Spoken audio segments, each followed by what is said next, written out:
Assalamualaikum warahmatullahi wabarakatuh. Bismillahirrahmanirrahim. Alhamdulillahirabbil alamin. Wassalatu wassalamu ala sayyidina Muhammad wa ala alihi wa sahbihi ajma'in. Allahumma rzuqna ya Rabb. Allahumma rzuqna ya Rabbana fahman nabiyyin wa hifdhal mursalin wa ilhamal malaikatil muqarrabin fi afiyatin ya arhamar rahimin. Allahumma alimna ta'wil wa faqihna fid din wahdina ila sawa'is sabil ya Rabbana zidna ilma warzuqna fahma. Selamat bertemu kembali kepada pelajar-pelajar Masjid Darul Ma'mur dalam pelajaran ilmu tauhid kitab Aqidatun Najin. InsyaAllah saya akan baca daripada muka surat 90, iaitu faedah untuk kita mengetahui tentang kalamullah, iaitu adakah kalamullah ni Quran makhluk atau tidak makhluk, dan makhluk tu maksudnya macam mana. Itu semua harus kita tahulah supaya kita dapat mengerti dan memahami apa pendapat orang itu dan pendapat orang ini. Semuanya pendapat-pendapat itu sebenarnya bertujuan baik, tetapi maknanya ada yang tidak kena pada kita, kita anggap dia berlainan daripada kita lah. Nak katakan salah itu yang hakim sebenarnya Allah Ta'ala saja. Tetapi makna kita sebagai orang yang bertauhid atau beriman pada Allah Ta'ala, kita serahkan pada Allah Ta'ala kerana masing-masing punya maksud dan tujuan yang baik.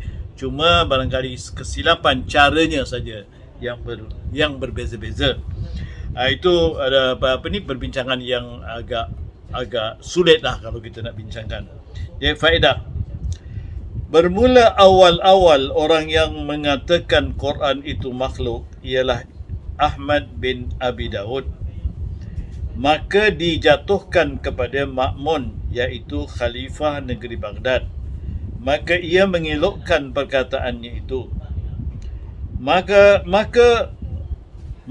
mengijtihad ia akan katanya sebenar.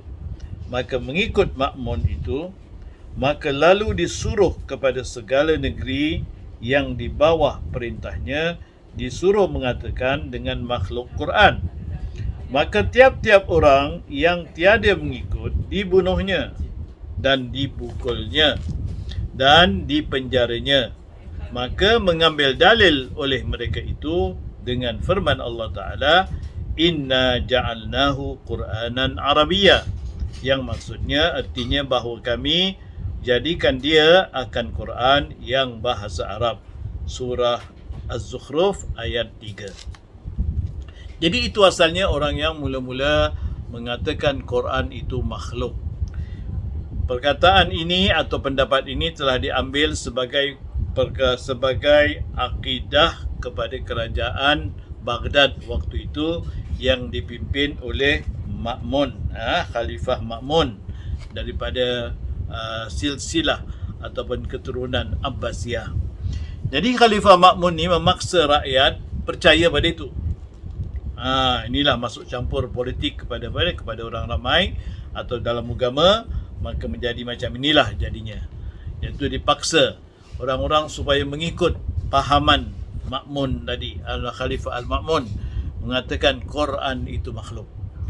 Jadi dalam hal ini mereka mengambil dalil. Dalilnya inna ja'alnahu, kami telah menjadikannya. Jadi bila dijadikan tu maknanya benda yang asalnya tak ada kemudian ada. Itu nak dijadikan jadi makhluk lah. Quran itu sebagai Arabia, sebagai Quran yang dinisbahkan kepada orang-orang Arab. Jadi bila dikatakan inilah makna menunjukkan Quran itu makhluk. Itu dalil yang mereka buat. Maka mengambil dalil mereka itu tiap-tiap yang dijadikan oleh Allah Ta'ala. Maka senya baharu ia. Maka setengah ulama mengikut ia sebab takut dan setengahnya tiada mengikut. Maka yang mengikut itu diberi beberapa pemberiannya dan yang tidak mengikut itu disakit akan dia dengan bagai-bagai azab, setengah dibunuhnya dan setengah dipenjarakannya. Dan setengah daripada mereka yang tiada mengikut itu Imam Ahmad bin Hanbal. Maka hendak dibunuh akan dia, yakni akan Ahmad bin Hanbal itu. Maka sampai khabar kepadanya. Maka minta doa ia kepada Allah. Maka tiada sampai pagi-pagi hari melainkan didengar berteriak pada rumah Ma'mun. Maka datang seorang khadamnya, padahal berkata ia, telah benar Ahmad, Quran itu kalam Allah, bukan makhluk. Senya telah mati Amir al-Mu'minin. Jadi Khalifah al-Ma'mun tadi berkeras menanya kepada ulama-ulama, siapa yang percaya kepada Quran itu makhluk, diambilnya menjadi ulamanya dan diberikannya hadiah, diberikannya kedudukan yang baik.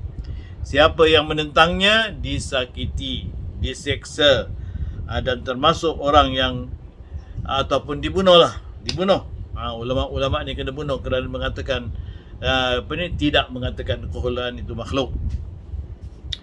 Maka yang sebagai di antara orang yang menentang kepada kepada Ma'mun ni, Khalifah Ma'mun, ialah Imam Ahmad bin Hanbal. Kita kenal sebagai, makna kita ada mazhab 4, mazhab Hanafi, mazhab Syafi'i, mazhab Maliki, mazhab Hambali. Ahmad bin Hanbal ni ialah pengasas mazhab Hambali. Jadi Imam Ahmad bila mengatakan Quran itu tidak makhluk, dia berkeras menentang akan pendapat khalifah waktu itu Al-Ma'mun. Jadi khalifah tadi marah dan tentunya mengantar penjaga-penjaganya, pengawalnya untuk menangkap Imam Ahmad bin Hanbal dan nak membunuhnya. Tetapi Allah SWT Maha Kuasa, dengan kuasa Allah SWT dan dengan karamah daripada Imam Ahmad bin Hanbal, mengikut ceritanya, Ma'mun tadi tak dapat lena tidurnya dan sebagainya kerana terdengar perkataan Quran tidak makhluk, Quran tidak makhluk. Lalu belum lagi Imam Ahmad dapat ditangkap atau dapat dibunuh, Khalifah Al-Ma'mun sudah meninggal. Itu ceritanya. Makna itu kuasa Allah SWT. Jadi perkara ini maknanya menjadi satu pengajaran kepada kita, iaitu bahawasanya dalam hal-hal pemerintahan, seboleh-bolehnya perkara-perkara perselisihan yang tidak begitu mudarat dalam hal manusia, janganlah dibesar-besarkan, tetapi maknanya perselisihan tadi boleh dibincang dan boleh dibahas, tetapi bukan untuk bermusuh-musuhan atau sampai bunuh-membunuh. Itu ada perkara yang tidak baiklah. Maka diganti akan dia Mu'tasim billah Muhammad, saudara Ma'mun. Maka dipesankan akan dia oleh Ma'mun, suruh mengatakan Quran itu makhluk. Maka disuruh akan Ahmad bin Hanbal kepada munazarah. Maka munazarah Ahmad bin Hanbal dengan Ahmad bin Abi Daud. Maka iaitu kalah Ahmad bin Abi Daud. Maka dikerasi, suruh mengikut dengan keras, akan berkata Quran itu makhluk. Maka tiada mengikut dia. Maka disuruh pukul akan dia. Maka dipukul kira-kira 15 kali. Maka putus tali sirwalnya. Maka jatuh sirwalnya itu daripada pinggangnya. Maka memandang oleh Ahmad itu kepada langit. Maka tiada sempurna bacaannya melainkan keluar tangan emas mengangkatkan sirwalnya. Maka tatkala melihat oleh manusia akan yang demikian itu, maka mencita-cita oleh mereka itu akan bahawa hendak membunuh akan Mu'tasim. Maka disuruh berhenti daripada memukul akan dia. Maka lalu dibawa kepada penjara. Maka diam ia di dalam penjara itu kira-kira 28 bulan. 28 bulan maknanya 2 tahun 4 bulan. Jadi begitulah kisahnya. Artinya bila makmun meninggal digantikan oleh al-mu'tasim billah. Al-mu'tasim billah ini adalah saudara makmun, dan makmun khalifah al-makmun menyuruh supaya mu'tasim tadi memaksa rakyat percaya kepada Al-Quran itu makhluk. Tetapi Imam Ahmad bin Hanbal berkeras dan menyebarkan di Baghdad bahawasanya pendapat al-makmun dan juga pendapat daripada Ahmad bin Abi Daud itu adalah salah. Lalu mereka mengadakan perbahasan, dan bila ada perbahasan, maknanya perbahasan itu dimenangi oleh Ahmad bin Hanbal, dan Ahmad bin Abi Daud kalah dalam perbahasan tadi.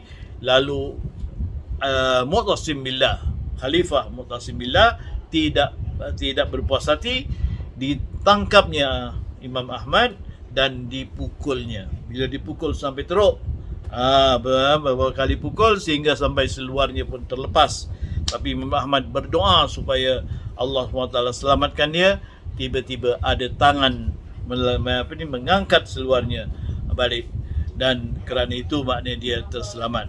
Akhirnya Mu'tasim billah tak jadi nak memukul, berhentikan pukul kepada Imam Ahmad, hanya dipenjarakan. Imam Ahmad bin Hanbal pun dipenjarakan selama 28 bulan. Sampai begitu dahsyatnya. Kerana kesilapan kepercayaan saja. Berbeza kepercayaan. Lalu terzalim Imam Ahmad. Sepatutnya tidak sampai begitulah.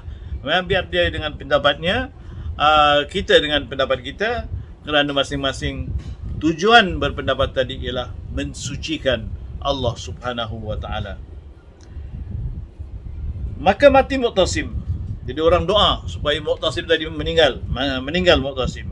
Maka diganti oleh Wathiq billah. Wathiq billah ini semua daripada Abbasiyah. Wathiq billah Harun anak Mu'tasim. Maka menyatakan pula akan Quran itu makhluk. Maka Ahmad bin Hanbal pun bersembunyi dirinya. Maka didatangkan dengan Ahmad bin Nadar al-Khuzai. Maka disuruh mengatakan khalaq al-Quran, yakni Quran itu makhluk. Maka berkata ia Quran itu kalamullah. Maka berkata ia ini halal darahnya. Maka disuruh bunuh akan dia. Maka dibunuh akan dia, dan dikeratkan kepalanya, dan digantungkan kepalanya itu pada pihak syarqi, pihak timur, yakni pihak matahari naik kota negeri Baghdad beberapa hari. Kemudian disuruh gantung pada pihak maghrib, iaitu sebelah pihak barat pula.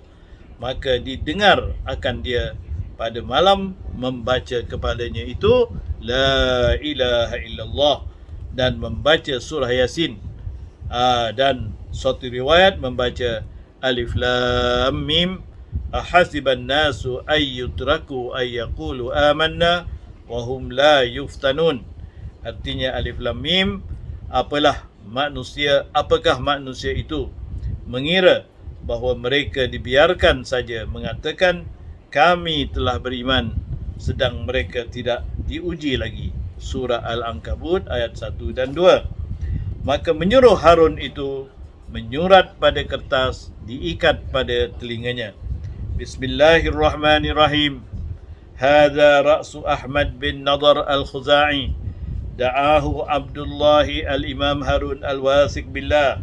Amirul mu'minin ila al-qawli bi khalqil Quran wa nafi syabah fa'aba illa al-mu'adalata fa'ajjalahu Allahu ila an-nar. Artinya inilah kepala Ahmad bin Nadar al-Khuzai telah menyeru akan dia oleh Abdullah al-Imam Harun bin al-Wathiq billah Amirul Mu'minin kepada berkata dengan makhluk Quran itu dan hendak menafikan syubha, maka enggan ia melainkan ingkar, maka telah menyegera akan dia oleh Allah Ta'ala kepada nerakanya. Jadi di antara orang-orang alim yang dibunuh ialah Ahmad bin Nadar Al-Khuzai. Bila dibunuh, dipancung. Pancung kepalanya, ditaruh sebelah timur berapa hari, ditaruh sebelah barat beberapa hari. Kemudian dengan kudrat Allah SWT, karamah daripada Allah Ta'ala, orang-orang mendengar. Dan mendengar seorang orang ada makna kepalanya tadi berkata ataupun membaca surah ayat Quran, ahasiban nasu ayyutraku an yaqulu amanna wa hum la yuftanun, surah Ankabut, iaitu ayat 1 dan 2. Dan ada pula orang maka didengar pula Harun, iaitu khalifah yang gantikan Mu'tasim, berkata dengan katanya tadi, tunjukkan inilah kepala si Ahmad bin Nadar yang telah tidak mau mengatakan Quran itu makhluk, yang mana menyerupakan Allah Ta'ala kepada menyerupa manusia, dengan mengatakan enggan mengatakan Quran itu makhluk, lalu disegerakan ia masuk neraka. Maka mati Wasik. Kemudian lepas itu Wasik pun mati, digantikan saudaranya Al-Mutawakkil Billah, Al-Mutawakkil ala Allah, itu Ja'far, namanya Ja'far. Maka masuk atasnya Abdul Aziz bin Yahya kepadanya. Maka berkata ia, maka adalah yang terlebih ajaib daripada pekerjaan Wasik membunuh Ahmad bin Nadar Al-Khuzai, padahal adalah lidahnya membaca Quran. Jadi bila sampai kepada khalifah yang seterusnya, iaitu bila si khalifah yang sebelumnya iaitu meninggal, maka Wasik namanya yang menggantikan. Lalu orang menasihatkan dia, menceritakan kepadanya bagaimana kepala, lidah orang yang dah mati tadi boleh membaca Al-Quran. Itulah maknanya karamah daripada Allah Subhanahu Wa Taala. Maka didapat pada mutawakkil itu insaf pada dirinya, dan mereka mencela ia akan perbuatan saudaranya. Maka disuruh kepada segala negeri dengan berkata Quran itu bukan makhluk, dan disuruh hadirkan Ahmad bin Hanbal. Maka berkata ia, telah menerangkan dunia dengan lelaki ini. Maka diberi persalinan ia dengan beberapa kain yang indah-indah, dan diberi satu jariah. Maka tiada diterimanya, dan menangis ia dan berkata ia, sejahtera aku daripada mereka itu pada sekalian umurku, hingga hampir umurku dibala dengan mereka itu dan dengan dunia mereka itu. Kemudian ditanggalkan kain persalinan itu dan dikembalikannya akan dia. Jadi Imam ataupun Khalifah Al-Mutawakkil tidak seperti saudaranya yang dulu, iaitu saudaranya yang sebelumnya Al-Mu'tasim dan anak Mu'tasim, tetapi dia telah sedar bahawasanya perbuatan saudara-saudaranya sebelumnya menghukum orang daripada Ma'mun sehingga sampai khalifah yang sesudahnya, iaitu semuanya menghukum orang supaya mengatakan Quran makhluk adalah salah. Lalu dia pun nak mengambil hati orang-orang lain, iaitu rakyat lain, dan dia pun akan mengatakan Quran itu tidak makhluk. Lalu dia panggilnya Imam Ahmad bin Hanbal yang kena penjara itu, dikeluarkan, kemudian diberikan sepersalinan yang kain yang indah-indah, ataupun dahulu biasalah kalau sekiranya raja suka dipanggilnya dan diberikan sepersalinan pakaian, kerana pakaian waktu itu susah, bukan macam sekarang, senang orang beli pakaian. Zaman dulu nak pakai satu helai baju pun susah. Itu zaman dulu. Zaman kita ni barangkali waktu itu masih dalam hutan, barangkali waktu itu, kerana dalam tahun 600 Hijrah, 600 Masihi, 600 Masihi, dan kita Islam ialah dalam tahun 1300 atau 1400, yang mana selepas 1000 tahun barulah kita kenal akan agama Islam. Jadi kerana itulah maknanya Imam Ahmad sepatutnya gembira dengan apa? Dengan panggilan khalifah, dipanggil dan dipujuk dan diberikan hadiah tadi, tetapi Imam Ahmad menangis dan menolak hadiah tadi dan mengatakan, aku sudah terlepas daripada Balak, Ma'mun, kemudian Balak Mu'tasim dan saudaranya yang lain, sehingga sampai ke sekarang Mutawakkil, aku sudah terlepas daripada Balak itu, sekarang aku nak kena Balak lain pula, Balak dunia pula. Jadi aku tolak, aku tak mau apa ni persalinan tadi, dan aku tak mau menjadi pegawai agama dalam khalifah, iaitu Al-Mutawakkil, ataupun bekerja sebagai jawatan di kerajaan Abbasiyah. Itulah sikap Imam Ahmad bin Hanbal, seorang alim ulama yang cekal dengan akidahnya dan kepercayaannya sehingga sampai membawa kepada matinya. Jadi inilah maknanya perbezaan maka khalifah campur tangan khalifah tentang memaksa manusia mempercayai Quran itu makhluk, dan kemudian menyebabkan berlakunya pembunuhan dan penyiksaan kepada ulama-ulama. Dan ini satu perkara yang menduka-citakan, dan mungkin inilah satu sebabnya menjadikan kerajaan Abbasiyah tadi hancur dan runtuh selepas itu, kerana apa? Kerana mereka tidak membela dan tidak menghormati para ulama-ulama. Wallahu alam, insya-Allah kita akan bertemu lagi di lain masa. Saya rasa cukuplah untuk pelajaran kita pada hari ini membincangkan tentang Quran itu makhluk atau tidak makhluk. Insya-Allah kita jumpa lagi. Wabillahi taufik wal hidayah. Wassalamualaikum warahmatullahi wabarakatuh.